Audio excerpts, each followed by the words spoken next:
My second grade teacher, I think that she thought I was stupid.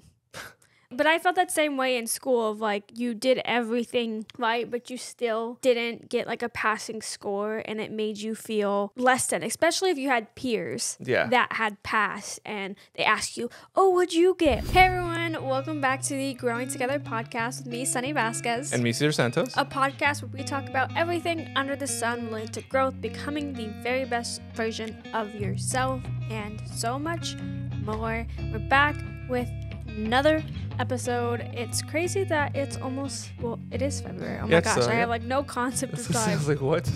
It doesn't feel like January ended. Honestly, I'm still living in an extended January. 3 words to describe the first month of the year. I would definitely say hectic. Extraordinary would probably be the other word I would use. I think you're supposed to say extraordinary. Or yeah. Extraordinary. And then I would say the other one is a little chaotic. But in a good way. Is chaotic not a synonym of hectic? I guess. Yeah, you're right. I guess the third one. Fun. Fun. Yeah, fun. You're a very descriptive man. Caesar's adjectives are fun. Did you ever have like classes in school where it was like you had to write, but they would be very particular about what adjectives you use? Like they didn't want you to use words like big or small or like fun. They wanted you to find other ways to express that. Yeah, I do remember that.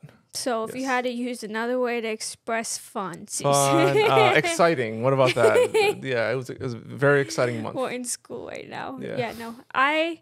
I would say mine is to describe the month renewal. I think that it was a month where like just renewing, not renewing specifically, but like renewal where you just feel like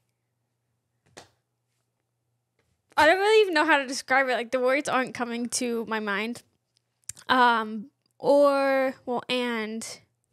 let's see. And I honestly can't think of any other words. I'm at a loss. So much for school, right? Yeah, honestly. Well, that kind of sucks too because I feel like what happens to me is I learn so much more. I learn new things every day. So the old things get like pushed out of my brain. That's the way I see it. That kind of makes me sound stupid. I'm not stupid. Which actually kind of goes in line with what we're going to be talking about today. So that's a good segue. Let's just get to it. Of the idea we all feel stupid sometimes. And, we all sometimes have this false sense of confidence that we show out in the world when we're not super confident in ourselves or in our abilities for whatever reason. So I really want to talk about, the idea of, feeling stupid. Why do we feel stupid sometimes? And why do we get, kind of down on ourselves and our abilities? And then also display this false confidence in hopes that people can't see through it. And then towards the end, kind of talking about what it's like to achieve true confidence in yourselves and your decision. But to get started, have you ever felt just stupid? You're just looking at yourself like, man, I am such a moron. Like you said earlier, I feel like we've all had those moments. I think about the first thing that comes to my mind when talking about the subject is in school, especially when you were, let's say, learning something new. And you had to prepare for a test, whether it was in history, math, science, whatever the case was there. And you swear that you studied, and then you take the test, and then you obviously get maybe like a C or maybe you get a D. It's the worst feeling and it's like, ever. I swear that I thought I knew the subject. And do you ever feel like teachers were judging you too? Like, man, this kid's an idiot. No, I feel like a school teacher's job is to kind of grade each of their students. I don't know, pass on judgment on whether or not they're smart enough to be in class or to pass a class. Obviously, is a different thing. But yeah, I feel like there's something there. Maybe they do secretly judge you. Maybe they honestly felt like some of my teachers. My second grade teacher, I think I was telling you a story about this the other day, but I think that she thought I was stupid. But I felt that same way in school of like you did everything right, but you still didn't get like a passing score and it made you feel less than, especially if you had peers Yeah. that had passed and they ask you, oh, what'd you get? Or did you ever do, you know what made me feel so stupid when I was in school? My teachers, especially when I was in middle school and high school, they used to do this thing to help them save time with grading like in-class quizzes, where you switch with a partner and your partner grades your test and you grade theirs. Oh, yeah. And then it's like, that is like Forgot about that. public humiliation. That was the worst. Yeah. And I would just pass mine if I did not feel confident in my answer. I'd pass it to someone I knew and be like, I already know. Just don't even tell me. Don't I even was like, tell me I the grade swear that I I'm not got. stupid. I just didn't study, or like, you know. Yeah. So I always felt like that. But is there any other situations other than in school that you felt that way? I mean, I think this is a great example, especially for those that have a driver's license. I don't know where you're going with this, but Getting pulled over, feeling you felt stupid when you got pulled Yeah, over? yeah, because you know that, for example, especially if you got caught speeding or some other minor infraction that, you know, there's like usually it's the motorcycle cops that, you know, that's pretty much traffic enforcement. That's literally all their whole job is, right? Besides, you know, in the scenario when they have to take someone down or whatever the case is. But yeah, knowing that you know, you went through like a speed trap and you went like 5 over, and you're like, this is so dumb. I should have just been doing the speed limit, and you feel stupid then because now you're getting a ticket. Now you gotta pay for it and all that. So there's that. Also, another good example probably is I would probably say for most people that are probably watching or listening to this that know how to drive, you'd be surprised how many people don't know how to parallel park. Oh, are you really calling me out right now? Are you really trying to do that right now? Not you. I never said Caesar anything. looks at me, people who don't know how to parallel park. Yes. I do not know how to parallel park, and I'm not ashamed. I do not care that I can't parallel park, because you know what? I got my license in a state where that's not a part of the exam. Had it been a part of the exam, I would have learned. And now in situations where I have to parallel park, either you do it or I'm finding a parking garage or somewhere where I don't have to park on the street. But that's crazy. Yeah, I don't care that I can't parallel park. But that's so funny. But doesn't it make you feel stupid? No. No? Okay. No, because it's not. I feel like it doesn't make me feel stupid because I know plenty of people that also don't know how to parallel park. And again, it wasn't a part of my driving test. So I did feel stupid though when I was learning how to drive, because I would get so this is going to make me sound really dumb. I swear I'm smart. But I would get confused about which way you turn the wheel when you're backing out. Like when you're just going in reverse to like get out of it. And so I had a driving instructor because my parents did not want to teach me to drive. They paid someone to do like driving lessons with me. So it was like, I think it was once a week for like 6 to 8 weeks. Yeah. And I remember we were in a parking lot and I was just practicing like backing out. And I think also 3-point turns, because that's on the test. And I got so frustrated that I was just sitting crying next to this man who's a driving instructor. And I'm like, I don't know how normal this is for him to experience of me just crying because I don't understand like the way the wheel's supposed to go. Yeah. And like I don't really do well under that type of pressure because I'm like I really wanted my license too. So I was like, so much rides on this. And then I got home from that lesson and I was like crying. My dad's like, what's wrong? He's like, what happened? And I was like, I just didn't know how to do it. And I got confused and I don't know if I'm going to pass, which is funny because when me and my sister were both doing the driving lessons, we're twins, and we both had the same instructor, and they were betting that Leanna was going to pass her test and that I was going to fail my driving test. I passed the first time. I think I got like just the pass score you needed to get a license, and then my sister failed. So dang. Yeah, still. So who's the smart one then? Me. That's really me. No, she's not stupid. I think it's just I used to also get very anxious with those kind of things because I don't know, I had really bad testing anxiety in those situations when you have to walk someone through what you're doing. At least with a written test, like I might get test anxiety, but no one's over my shoulder watching me do what I'm doing. Yeah. But with a driving test, obviously someone else is in the car with you, and it makes you. And they're judging you. They're having to judge you because they need to make sure that you know how to drive in order for you to get your license and, you know, be at less of a risk of getting in an accident. Because just because you have a driver's license doesn't mean that you're the best driver in the world, you know. You're still going to probably get a speeding ticket or something. I think it's interesting, though, that you said you feel stupid getting pulled over, because I don't think I feel stupid in that moment, because it's not a lack of knowledge, you know? I think Yeah. what really makes me feel stupid is feeling like I lack in an area where I feel I should know Well, I mean, something that's where I'm coming from with this stuff, because you as a driver know better than not to speed. So then you feel stupid for knowing that and not you're not doing. doing it. That's where I'm trying to come from with that, Yeah. is that you know you're speeding. I mean, obviously there are some scenarios where you probably, maybe there's a sign you passed up, you didn't see it, or Yeah. there's some areas where there's a certain speed limit and you don't know, and then you get pulled over. You're like, this is a 35, right? You're like, what? I thought it was a 45, and then there you go. It's just Yeah. like, then you Or feel even more like stupid. when you make a mistake where you should have. I will say driving related. I don't know why we're talking so much about driving.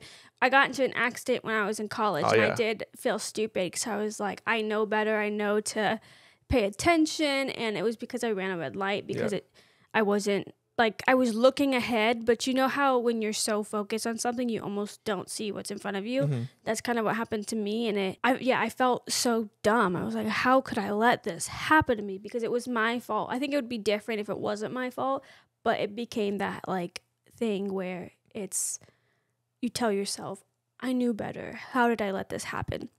But I think really when it comes down to it, what makes us feel stupid kind of comes from a couple different perspectives. So for me, when I think about what makes me feel stupid, there's a couple of things that come to mind. Sometimes it's when I compare myself to other people and the knowledge that they have. So I remember when I met you, I don't think you intentionally tried to make me feel stupid, but I was like, man, you know so much. I am an imbecile compared to you. So I think when you compare yourself to other people, especially from a knowledge standpoint, it might make you feel dumb and insecure about what you do know. I know when I was in school, I was smart, but I was smart I was smart in the way that I would work hard to like gain knowledge, whereas I was surrounded by some friends and people that I felt were naturally gifted and things just clicked in their mind. And for me, things never clicked like that. Things never made sense like that. But I could see my friends and they would explain things to me if I needed help. And I'm just like, how do you know all this stuff? How does this make sense to you? And I remember in those moments, I felt like I was dumb. First off, I never meant to do No, that. I don't think it was you. I just think just, you're smart. That's more me than it well, is you. I know when I was in school, I often felt dumb when I didn't know something, so I always wanted to like research whatever it was, right? I think pretty much in any area of any subject matter, especially in school. But nowadays, 100% understand where you're coming from with that, because oftentimes I'll hear someone say something and I'm like, that's such a good idea. Why didn't I think of that? Or that's like someone says someone has a really good idea, or they say something really, awesome and amazing that makes total sense. And like I'll piggyback off of that and be like, what if we did this instead? And like that would be even a better idea than the other one that I thought in my head. So I often, whenever I hear somebody say something great or something that would have made me feel stupid, I often turn around now in order for me to not feel stupid. I don't know if that makes sense. So you try to add to it, like you take a good idea and try to make it better. Yeah. And oftentimes, whenever I think maybe I've done this to you, is you'll have an idea, and then in my mind it triggers some sort of I don't know, like it just hits me, and I think of something that I think, at least personally speaking, that's better. Or when we're driving and we're talking about something very random in the car, and I say something that you would have never, like, wait, what? I never knew that. And me and Caesar were driving from Publix back home from Publix, and I was saying how those rails that they have on the side, there's this bridge that we go over. I guess it's an overpass, is what you would call it. So, like, if you look to your left or your right, there's cars on the highway. And I told him, I was like, I feel like those rails should be taller because, you could just go right over if someone comes and hits you on the side. And Caesar was like, oh, well, they're like this for this reason. And if they made it this way, it wouldn't work because of this. And I'm just like, How do you know that? And it's funny to me because I always tell people that I meet, I feel Caesar's a walking Google, because if you come to Caesar with a random topic, there's a likelihood he knows something about that topic. He may not be an expert, but he could have a conversation about it. And I'm just like, that's so crazy. But I think I kind of feel like that too in the workplace, where if someone had a really good idea, especially like if it works out, I beat myself up for not have thought, for me not have, what's that word? What's the way to form that sentence? For me not thinking of it, essentially. I feel that I should have known and been able to suggest that. And that's where I'm really hard on myself, and where I tend to feel stupid is just the things that I don't know. It's not in the knowledge that I currently have, but really just being hard on myself for what I don't know, you know? Yeah. And I think not knowing is a good thing, because then it can challenge you to then go and learn whatever that is, whether it's maybe in your workplace, maybe it's something that you know a little bit about. Maybe it's not even in your field, but it's good for you to know, because then now you have a broader understanding of the role, your role or someone else's role, and how that can affect your role if you learn more about it. Like there's just, I think it's beneficial, and I think it's awesome for people to go out and learn more about something that's just interesting to them. Maybe they want to learn about plants or animals, or learning how to build things, or the random things on the highway that people may have never known. A lot of what I've learned, at least, I've taken the time to learn about it because of the fact that I always love knowing the randomest things, because it's just something that I want to learn about that. Oh, I saw this video or read this book or whatever it was. And it just makes you feel good knowing something, knowing that I have an answer and then when I don't have an answer, then I'll look it up. Yeah. You know, I think what that kind of reminds me of, though, too, is I think there have been situations where I felt stupid because someone made me feel stupid. I think there's some people in this world that will talk down to you and make it seem like you aren't smart enough. I've definitely been in those situations where, because someone made me feel stupid once, I never want to be in that situation again. So I try to do whatever it takes to basically not be able to be proven wrong. Of like, I'm going to know everything, so you can't tell me that I'm wrong, because I've been in situations where people made me feel less than or dumb, or that I didn't know anything. But after that, I kind of was motivated by those situations to never let someone make me feel like that again. You know, I always tell myself I'm not going to let someone make me feel this way, because I'm going to know what's right, and I'm going to know what works, and, you know, whether it be work related or like just random things. But I mean, do you think anyone has ever made you feel stupid? Yeah, I mean, I'm being 100% honest with myself. Yeah, I'd say that for sure. Yeah, I mean, I'm trying to remember the last time someone ever made me feel stupid. Like, maybe I felt that way. Like, oh damn, like that was so stupid of me. Yeah, I definitely say it's whenever if I overlook something, and then someone calls it out, I'm like, oh, that's so stupid. Worst. Yeah, it's like, oh man, I literally I should have seen that, or whatever it was. Like that's probably when obviously you feel stupid for overlooking something. I think it also matters the scenario, because it's different, like, to say you overlook something and you're in like a one-on-one where it's just you and the person who like saw the mistake, versus say it happened in like a group setting where you got called out. That would make it so much worse. Yeah. You'd be like, man, I feel real dumb right now, versus just like the momentary feeling of feeling dumb. And I also think it depends on how the other person approaches it. You know, I've made mistakes, but the person who confronts you with with the mistakes you made can really set the tone. And if they, you know, I've been lucky to have people who have been like, you know, you're human, mistakes happen. It's not a reason to make yourself feel less than. I think that matters so much in this kind of scenario of like making sure that you know that you're still capable of doing what you need to do. But alongside this whole conversation of feeling stupid. I think that there's this feeling of presenting yourself as confident at all times. And sometimes that confidence is really just a facade because we don't want people to think we're stupid, to think that we don't know things, or, I think there's something I learned in school, which I'm sure my teacher did not intend it to be used in this way, but I had an AP history class when I was a sophomore in high school, and there's an essay writing portion of it, and my teacher gave us a bunch of tactics of how to like score high on those essays, and like even if you don't answer the question or something along the line, just BS with finesse. If you sound confident, like you know what you're saying, you're bound to get some points. So I took that, and I feel like I ran with that. For one, I did pass that exam, and but I really took that with me in life of like just BS with finesse. If you sound confident, people are gonna believe you.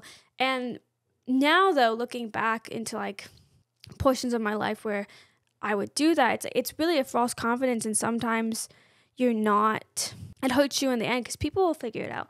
People will figure out like if what you're saying is wrong, or if you're not factually correct, and it's just this facade you put on. I feel like you really can tell the difference between false confidence and like true confidence. No, for sure. I think when you say BS with finesse, I've seen plenty of that like throughout my life. Yeah, I feel like the way that someone can be with their words can often make someone appear more confident, which is actually not a bad thing. I think, especially if it's a skill. It's a skill. Yeah, I think most people can learn from that. There's nothing wrong with like, presenting yourself in a positive way. I think if anything, that's really good for most people. I think, but that can only get you far enough if what you're saying is incorrect. Because if you keep saying things that are wrong, then obviously you truly don't know what you're doing. It's gonna be revealed at some point. At some point, someone's gonna bring something up, and then they're gonna say X, Y, Z or whatever, and then are you gonna be able to weasel yourself out of that? Probably not. So it's probably best to not lie. Well, I've met people who are just really good at working a room, but you can see right through them, of like you are so full of it, and you wonder if everyone else sees it. I worked with someone before where I would think to myself, does no one else see this? Like that this person does not know what they're doing, and that they're just making it on this because of the confidence that they have. But you also wonder, how long can you ride on that fake confidence? Or like, I guess to them it's not a fake confidence, but at the same time it is, because they don't truly know what they're talking about. So, and that's something I learned pretty early on in my career, is it's not bad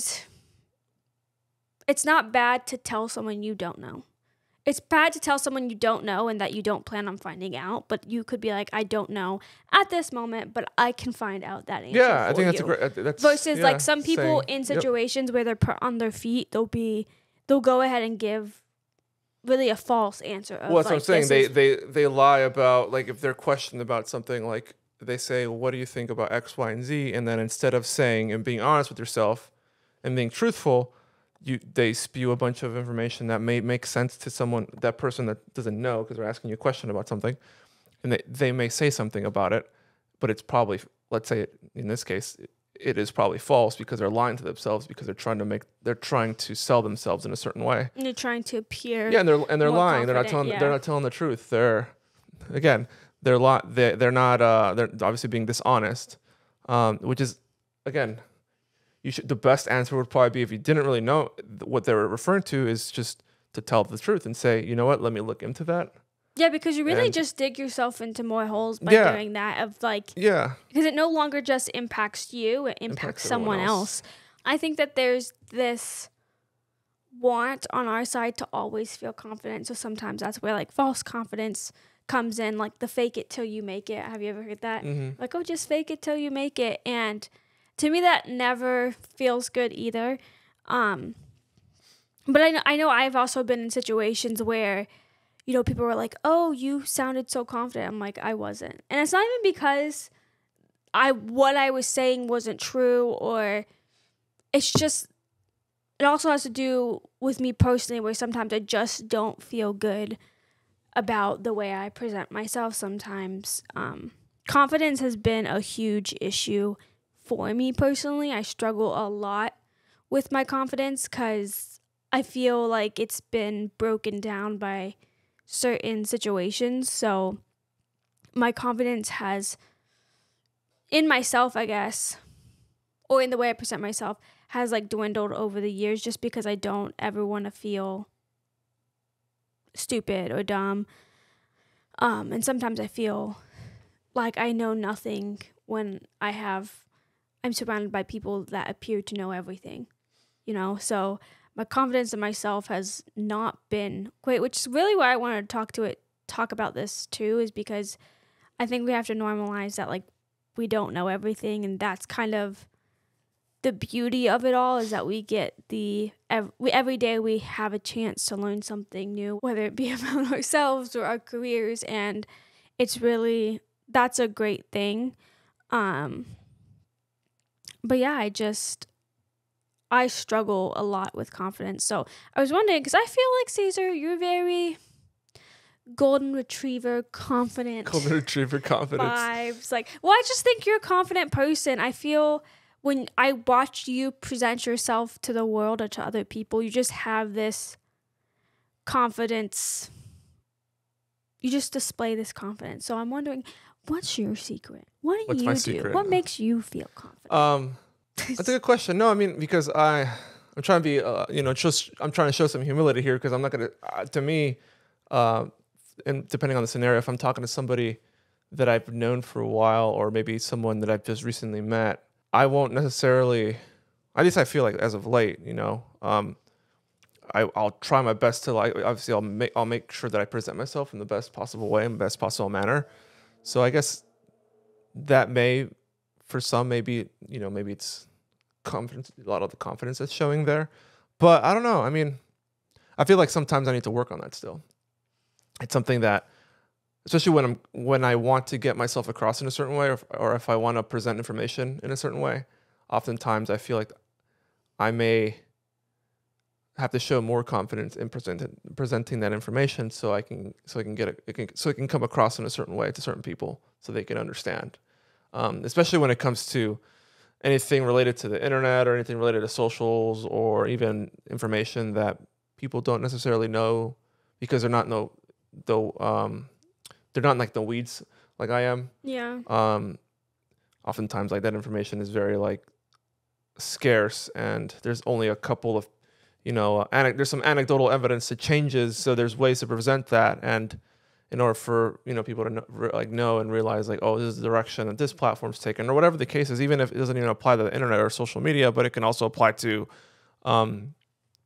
maybe something that someone doesn't know about their car, or their house, or whatever the case is. I don't know. Sometimes I feel like oftentimes I don't present myself in the best way, but I'm always trying and learning my best. But I think you present yourself in a very confident manner. Like, yeah, I don't know. I feel like I've always been very just confident in yourself and your abilities. So, for instance, when we were still in Vegas, you started your whole YouTube thing. Mm-hmm. And I feel like that takes a certain amount of confidence to, for one, just do it, but for two, to know that the information you're sharing is going to help someone, and like, it's right, because I mean, it's hard to me. It's hard to put yourself out there on the internet. I mean, we're kind of doing it right here. You're doing it too. Yeah, but I feel you have to have some level of confidence to be okay with what gets uploaded, and also knowing, the internet, and there's trolls and people that obviously may or may not like something that you've said. Or I just have nothing to lose.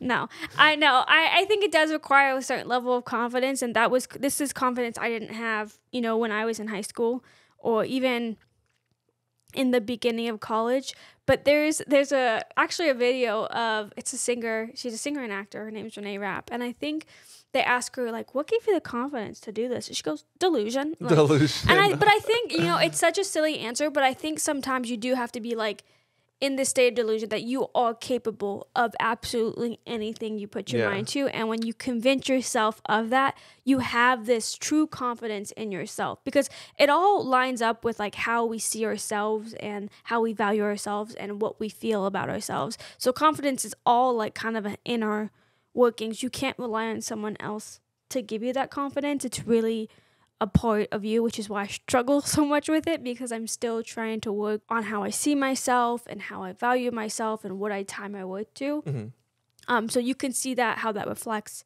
my confidence day in and day out.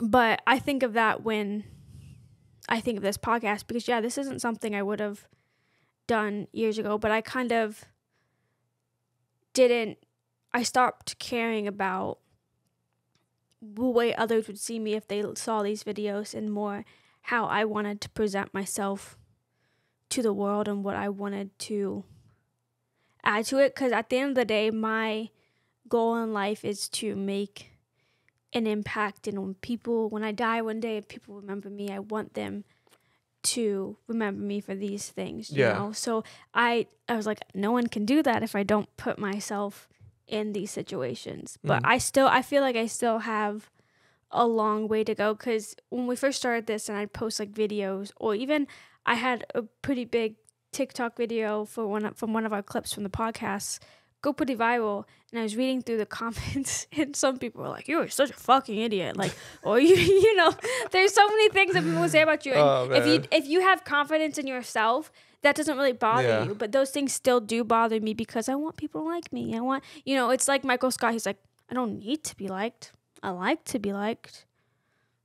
I want them to like me, kind of thing. And that's kind of how I feel it sometimes, is like, I try to not care about what others think of me, but at the end of the day, I do crave people enjoying being around me or thinking, highly of me, because I feel for the most part, I've been able to have people in life that do think pretty positively towards me. But yeah, how do you think that you build confidence? How do you think you make yourself more confident in your day-to-day life? I think something that can help, that I've recently learned actually, is learning about yourself more in unorthodox ways, whether it's maybe you like to craft or read or build things, or maybe you like to write, maybe you're a writer. Oftentimes, getting into the weeds of something in those aspects of things that you, in a hobby or whatever the case is, oftentimes that can expose you to certain situations where you're forced to meet new people. You're forced to learn new things, and that can often make you a little more confident in whatever subject matter. So I talked a little bit about this before in the previous podcast, but like I used to hang out with these people. We all had the same car. We all used to go to the the racetracks and stuff like that, and go to events on the Sundays and stuff. And I feel like that made me a little more confident, because I got to learn to speak to new people that I would have probably never met. I think it also made you probably feel like you weren't alone in the world. Yeah. Like, you had like a community where people had similar interests, and you could be confident that like it wasn't weird to like this one thing. Yeah, and it's, in a sense, you join a community. I think being a part of a community can help you build confidence. I think also though, like when you mentioned like trying new things or finding what you like, I think that can help, just because you can realize that, I think there's a value in realizing you don't have to be good at everything. Like you can try something new, and it doesn't matter if you're good at it or not. I think my problem of what I do is I tie my self-worth to all these things that I really shouldn't tie them to, because then when something bad happens, there goes my self-worth. And I think the less we I don't want to say we shouldn't care about things, but the fact that we went out and we tried something new or we went after something, that is what we should be, confident in. It's like, yeah, understanding that like we have downfalls. I think true confidence is really not just knowing what you're great at, but having understanding of what you're not great at and what you need to work on and what your downfalls are, but also acknowledging that you are going to continuously work on yourself, or that some things just aren't your thing. I consider myself a creative person. Can I draw? Not really. Do I like to? Yeah. Is it good? No. Am I ever going to be an artist? No. But there's other ways I can fuel that like creative side of me. And I think knowing that you will find something that you feel good at and that you enjoy. And I think sometimes when I'm not feeling confident, it's because I feel like I'm not good at anything. Sometimes I feel, even though like I can get by in this life, I feel I don't have a natural given talent. And that used to bug me. I used to think, man, I am good at not one thing, but I have interests in a lot of things.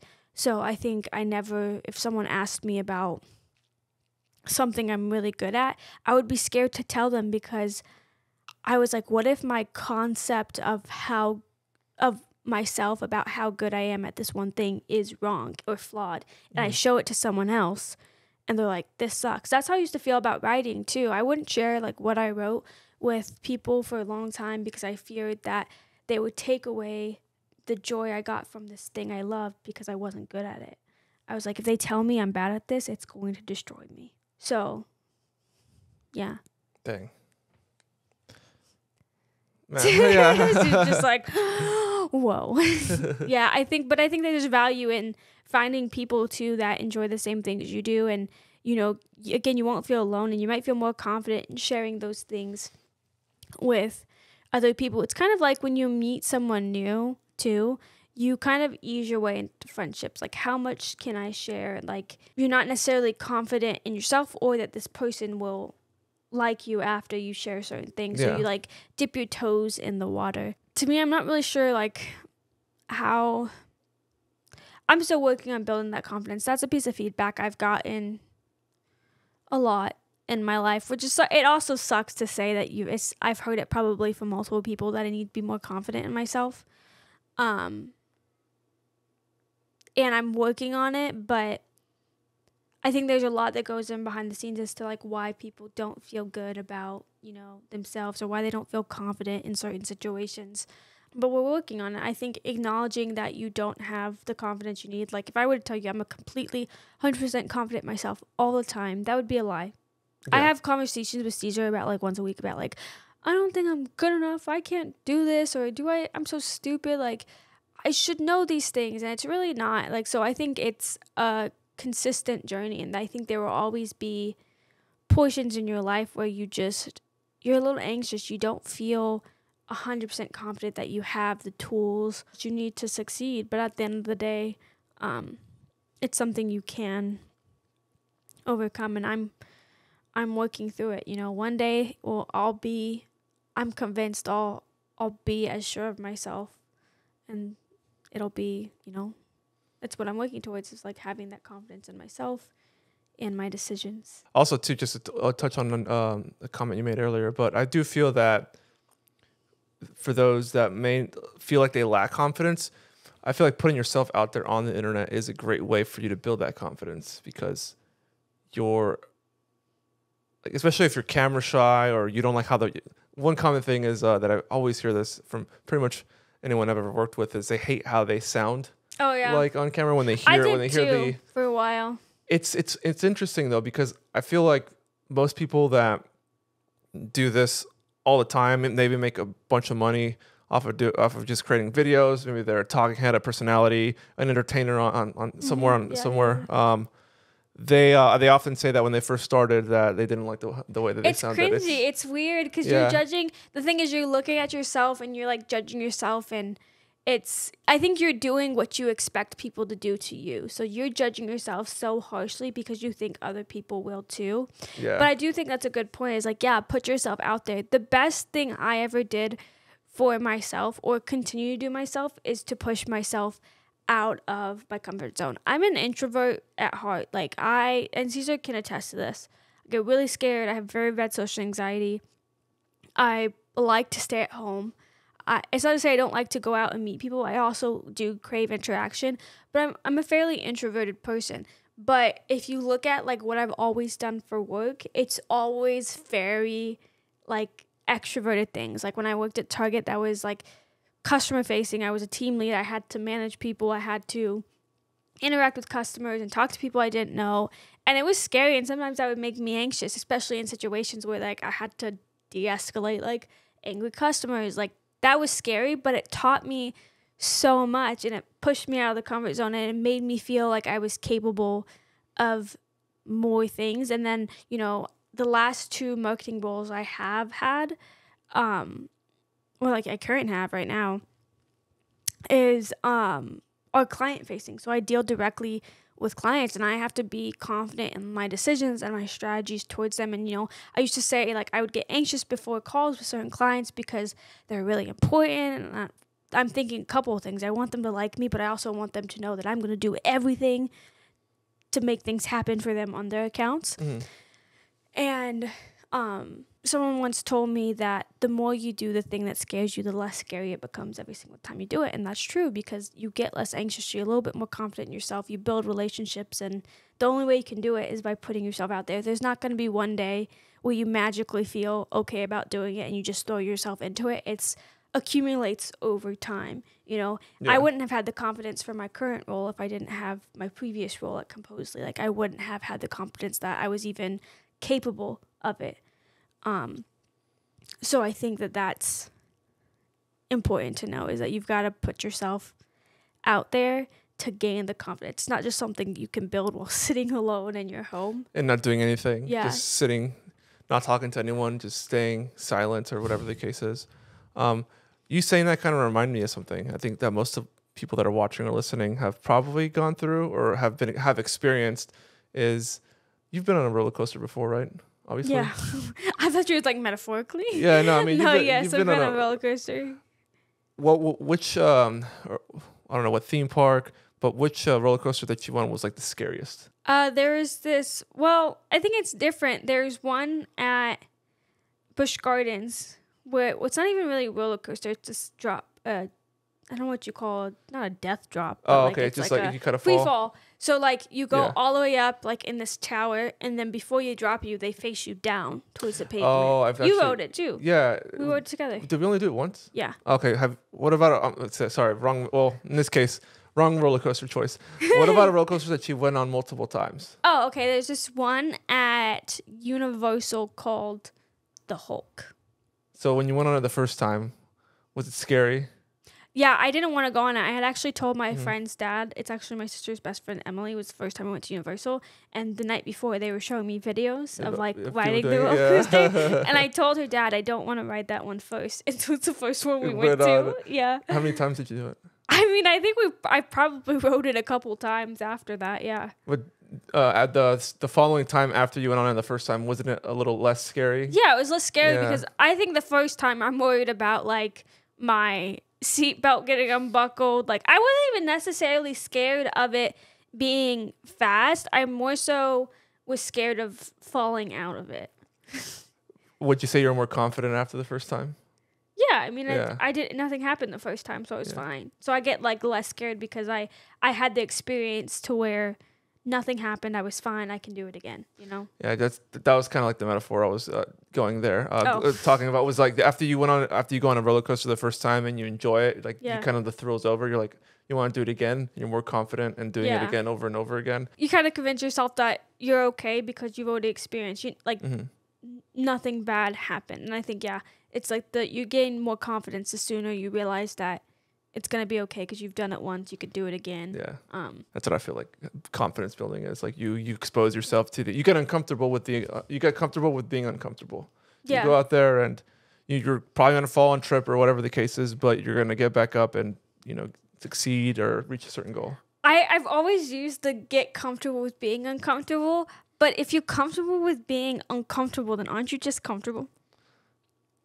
I guess that's the case, but So like I love that. I love Yeah. that saying because I use it a lot too. But I just thought about that because like the whole idea is being uncomfortable is what you want to be, and you've got to be comfortable in the uncomfortable. It's just so weird, but I get it. I like Yeah. that saying because it's true. It's like you've got to put yourself in situations that you wouldn't normally do, and it's a hard thing to do. I would say like I honestly didn't start doing that till like maybe after college more. Mm. And even now sometimes I try to get myself out of uncomfortable situations. You know, I try Yeah. to avoid them at all costs, but you just gotta go in head first. But yeah, I think that's been an episode, you know, building confidence. It's something that happens over time. It doesn't happen overnight, just like most things when it comes to growth. But it requires, you know, you putting in the work on your end. Like I said, I'm still working on it. I wish I was more confident. I wish I had I wish I just exuded confidence, but I think most people could tell like I'm not the most confident person.